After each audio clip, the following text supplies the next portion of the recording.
공개한 지 이틀 만에 넷플릭스 글로벌 랭킹 11위, 총 28개국에서 탑10에 랭크한 아무도 없는 숲속에서 저희 모텔에도 지금 미친놈이 와있어. 한국에서도 바로 TV 랭킹 2위로 출발하는 쾌거를 보여주며 제대로 흥행 중인 드라마죠. 어떻게 오셨어요? 하지만 큰 주목을 받은 만큼 호평과 호평이 동시에 나오고 있습니다. 아저씨! 주요 메시지 해석부터 저의 개인적인 장단점까지 한 방에 담은 스포일러가 포함된 아홉수 리뷰 지금 바로 시작합니다. 아무도 없는 숲속에서 지금 넷플릭스에 공개됐다. 내 심장 쿵 소리가 났겠는가 안 났겠는가.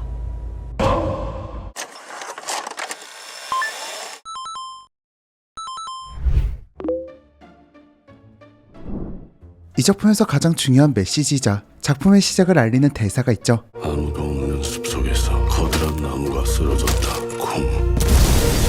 소리가 났겠는가 안 났겠는가.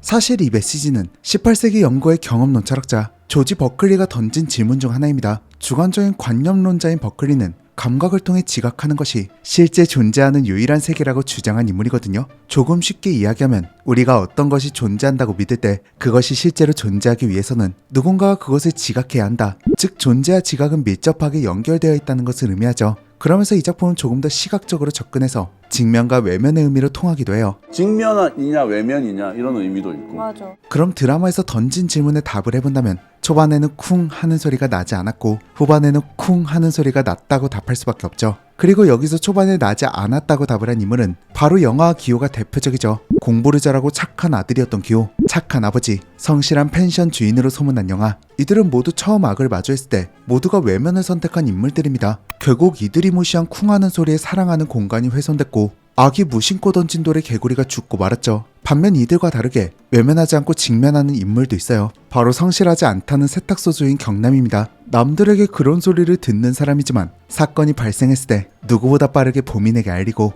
적극적으로 수사를 돕는 인물입니다. 또 범인 역시 어떤 작은 소리에도 그냥 지나치지 않고 그 소리에 집중해 수사를 이어가는 인물이죠. 어쨌든 다시 영화 기호의 이야기로 돌아오면 이들은 외면이라는 것으로 인해 자신들의 아름다운 공간을 잃고 말았고 시간이 흘러 다시 이를 마주합니다. 그리고 이때는 자신들의 공간을 지키기 위해 또다시 무심코 던진 돌에 개구리가 죽지 않게 하기 위해 사건을 피하지 않고 직면하죠. 즉 이때부터는 쿵 소리가 났다는 쪽으로 결론이 난 것입니다. 만약 또다시 쿵 소리가 나지 않았다고 답을 한다면 자신들이 사랑하는 공간이 사라질 수도 있고 또다시 그들이 던진 돌에 개구리가 죽을 수도 있거든요. 작품의 서사를 쌓는 과정에서 이러한 메시지가 깔리며 시작한 것은 좋았지만 1화에서 6화까지의 전개가 너무 느리고 답답해서 그런지 메시지가 전체적으로 흐려지는 게 아쉬웠습니다. 우리 같은 사람들을 뭐라고 하는지 알아요? 최근에 나오는 범죄물 작품들의 특징이 범인 빌런들에게 서사를 부여하지 않기 시작했습니다. 나쁜 놈은 그냥 나쁜 놈으로 표현하고 끝내죠. 근데 이게 장점이 되는 경우가 많습니다. 특히 요즘 같은 시대에는요. 하지만 이 작품에서는 크게 장점으로 작용하지는 않았던 것 같습니다. 신호과 전체적인 틀을 보면 어느 정도의 추리 요소까지도 가지고 있는 작품이고 실화를 모티브로 가져온 듯한 인물 설정까지도 나오죠. 작품은 아무도 없는 듯한 숲속, 그곳에 있는 모텔과 펜션, 여기서 미스테리한 손님의 등장으로 사건이 벌어지는 범죄물의 전형적인 요소들을 가지고 있죠. 그렇게 미스테리한 손님이 저지르는 범죄, 그 이유는 중요하다고 생각을 했습니다. 그렇게 이 작품을 끝까지 봤던 것 같아요. 그 이유를 듣기 위해서요. 하지만 이 작품은 그냥저냥한 다른 히어로물처럼 빌런에게 서사를 부여하지 않고 허무한 죽음으로 이야기를 끝내죠. 어쩌면 속 시원한 권선징악의 이야기처럼 보일 수도 있지만 사건에서 답을 찾는 과정, 이야기의 깊이가 빠진 이상 저는 결말에 큰 매력을 느끼지는 못했습니다. 조만간 누가 찾아올지도 몰라요.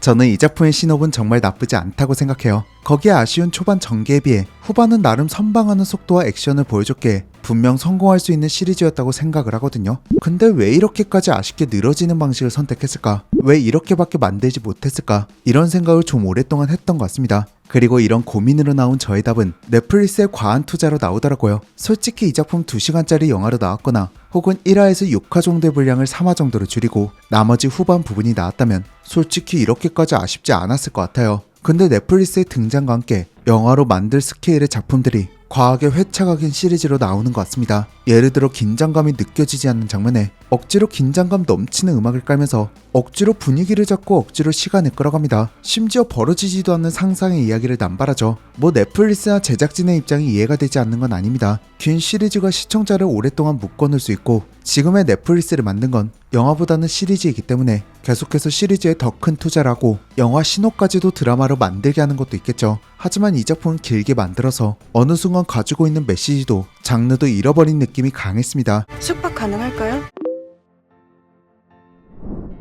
저는 이 작품에서 가장 마음에 들었던 건 작품의 분위기입니다. 분명 겉은 되게 낡았지만 속은 관리가 잘 된 깔끔함으로 신뢰를 주고 호수비로 특이한 분위기를 주는 모텔. 산 깊은 곳에 자리를 잡고 이곳에 펜션이 있는 것조차 모르지만 그곳에 도착하면 도시에서의 생활을 잊게 할 만큼 좋은 경험을 줄 것 같은 아름다운 펜션. 흔한 시골 동네 모텔이요. 근방에 호수도 있고 산도 있고 장사는 잘 됐어요. 미스테리 스리러, 범죄물이라는 장르와는 다르게 확실히 밝고 아름다운 영상미가 시선을 사로잡습니다. 거기에 빛을 적극적으로 활용해서 어떤 분들은 장르의 분위기가 죽는다고 생각하실 수도 있을 것 같아요. 근데 저는 이 분위기만큼은 정말 만족했습니다. 아무도 없는 숲속, 아무 일도 벌어지지 않을 것 같은 공간, 그곳에서 벌어지는 상상하기도 힘든 사건들, 그로 인해 훼손되고 무너진 공간, 그리고 다시 예전의 아름다운 보금자리를 찾기 위해 싸우는 사람들, 이것들이 아름다운 자연과 건물, 빌런 악이 보여주는 흉악함과 잘 대비되죠. 또 이러한 공간과 연출은 꼭 고민시 배우 그 자체 같기도 합니다. 아름다운 외면과 흉악한 내면, 그런 이중성을 가지고 있는 성화, 이 캐릭터를 맡을 수 있는 배우가 고민시 말고 또 있을까요? 이런 부분들을 종합적으로 보았을 때 저는 이런 밝고 아름다운 공간이 이 작품의 가장 큰 장점이었던 것 같습니다. 만약에 이 집 저한테 팔라고 하면 파실래요? 뭐? 이 작품의 평은 확실히 갈리거든요. 근데 스토리, 연출, 음악 뭐 이것저것 갈려도 딱 하나 갈리지 않고 모두가 하나같이 칭찬하는 부분이 있습니다. 바로 연기죠. 연기 하나만큼은 정말 누구 하나 뭐라고 할 배우가 없었습니다. 물론 윤계상 배우의 노인 연기는 아쉽긴 했거든요. 근데 이건 과거랑 현재를 잇는 연출 자체가 약간 어색함도 있었고 어느 순간 뜬금없이 늙어버리고 어느 순간 뜬금없이 나타나는 느낌도 없지 않아 있어서 여기서 오는 어색함이 컸지 연기로는 저는 만족했습니다.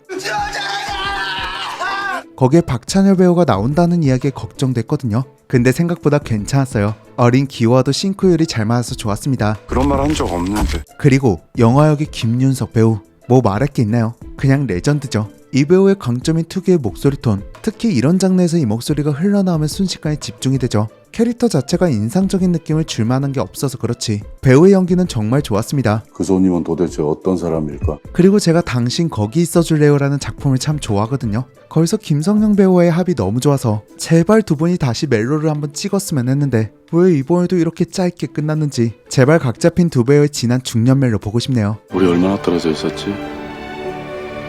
또 하나의 주역이죠. 고민시 배우입니다. 앞서 이야기한 것처럼 아름다운 외면과 흉악한 내면, 이 이중성을 가지고 있는 성화를 완벽하게 소화했습니다. 뭐? 약간 김민희 배우 이후에 이런 분위기를 가지고 있는 배우가 없어서 아쉬웠거든요. 근데 그 자리를 고민시 배우가 훌륭하게 가져오고 있는 것 같습니다. 물론이죠. 그리고 의외로 전혀 기대를 안 한 후반의 노윤서 배우와의 액션씬은 아마 두 배우의 인생 장면처럼 오래 떠들지 않을까요?